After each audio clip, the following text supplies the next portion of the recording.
नमस्कार दर्शकों, आपका स्वागत है हमारे चैनल में। दर्शकों, आज इंसान हर तरफ कुछ ना कुछ खोजता रहता है।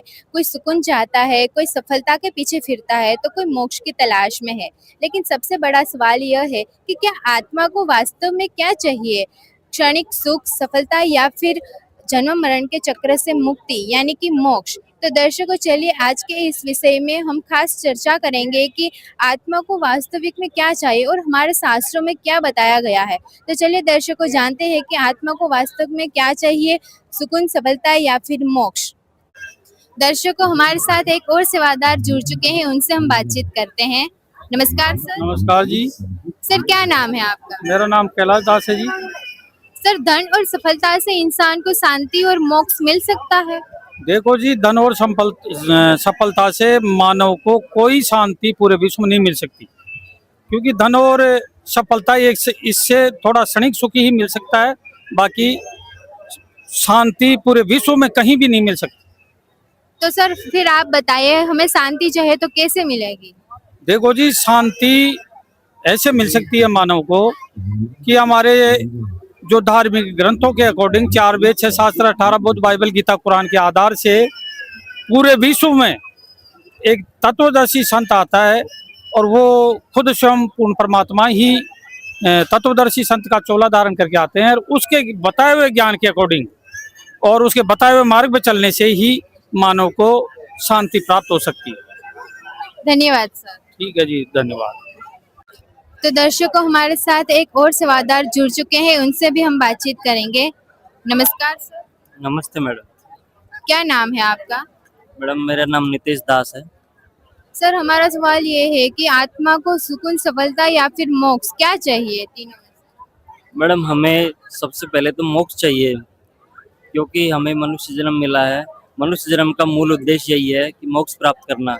क्योंकि अगर हम मनुष्य जन्म में रहकर भी मोक्ष प्राप्त नहीं करेंगे तो फिर हमारे जीवन का आगे का कोई ठिकाना नहीं है। लेकिन सर, आजकल तो इंसान ये सोचता है कि हमें सुख चाहिए, सुख संपत्ति आ गई, गाड़ी आ गई, बंगला आ गया तो बस सब कुछ आ गया, ऐसी सोच होती है। तो आप उनको क्या कहना चाहोगे? देखिए मैडम, उसके लिए हमें प्रयास तो हम सभी चीज़ों के लिए करते हैं जीवन में। जितना हमारा प्रयास होता है हम सुविधाएं जुटाने का प्रयास करते हैं, लेकिन जो मूल उद्देश्य जो होता है वो हमें मोक्ष रखना चाहिए, क्योंकि मनुष्य जन्म में ही मोक्ष प्राप्त हो सकता है। अगर हम मोक्ष को टारगेट नहीं रखेंगे, अन्य चीज़ों में सुख की दौड़ में भागेंगे, तो हमारा जो मूल उद्देश्य है वो छूट जाएगा और हमारा मनुष्य जन्म बर्बाद हो जाएगा। तो इसके बाद हमें मौका नहीं मिल पाएगा। लक्ष्य 84 में जाने के बाद हम मोक्ष दोबारा प्राप्त नहीं कर सकते। उसके लिए हमें मनुष्य शरीर ही चाहिए होता है। जबकि सफलता तो हम मोक्ष के साथ साथ भी जीवन में कार्य करते करते हुए अपने जो भी कार्य हैं वो कर सकते हैं, क्योंकि अगर मोक्ष प्राप्ति के लिए हम भक्ति करेंगे तो हमारे इस जीवन में सफलता और सुख तो साथ साथ वैसे भी आ जाएगा। सर, मोक्ष कैसे प्राप्त कर सकते हैं? मोक्ष प्राप्ति के लिए सच्चे सद्गुरु की शरण में जाना आवश्यक है, जो शास्त्र के अनुसार सच्ची भक्ति बताए और पूर्ण परमात्मा का मार्ग बताए। धन्यवाद सर। धन्यवाद। तो दर्शकों, हमारे साथ एक सेवादार जुड़ चुके हैं, उनसे हम बातचीत करते हैं। नमस्कार सर। नमस्ते जी। सर, क्या नाम है आपका? छगन दास, गांव आलसर, तहसील रतनगढ़, जिला चूरू से आया हूँ। सर, हमारा सवाल ये है कि मनुष्य जन्म का मुख्य उद्देश्य क्या है? मनुष्य जन्म का वैसे तो मोक्ष और मुक्ति ही मूल उद्देश्य है।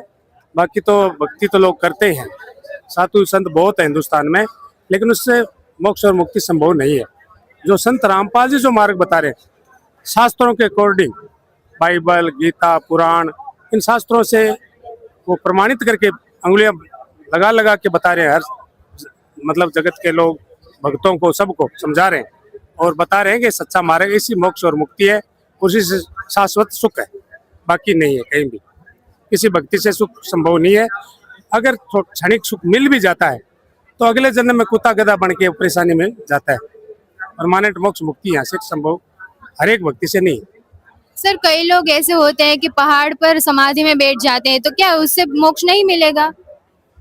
भारत देश वैसे संतों की भूमि है, यहाँ बहुत सारे संत हुए हैं, लेकिन तब भी लाखों साल किया, लेकिन वो शास्त्रों के अनुसार नहीं होने के कारण कोई फायदा नहीं हुआ। तप करके गए, उनसे सिद्धियां प्राप्त हो गई, लेकिन सुख शाश्वत जो सुख मिलना है, मोक्ष मुक्ति का जो मार्ग है, जो संत रामपाल जी ने आके बताया, वो किसी के पास नहीं है। धन्यवाद सर। सच्चाई। तो दर्शकों, आज हमने इस खास टॉपिक पर चर्चा की और हमने जाना कि आत्मा की असली जरूरियत सुख संपत्ति नहीं है, बल्कि आत्मा की असली जरूरियत मोक्ष है। और हमारे साथ जो श्रद्धालु जुड़े थे, उन्होंने भी हमें बताया कि आत्मा को मनुष्य जन्म एक ही बार मिलता है और बारंबार नहीं मिलता है, इसलिए मनुष्य जन्म का सही उपयोग कीजिए और सच्चे गुरु की पहचान कर मोक्ष प्राप्त करना चाहिए। तो दर्शकों, ऐसी जानकारी के लिए बने रहिए हमारे साथ। धन्यवाद।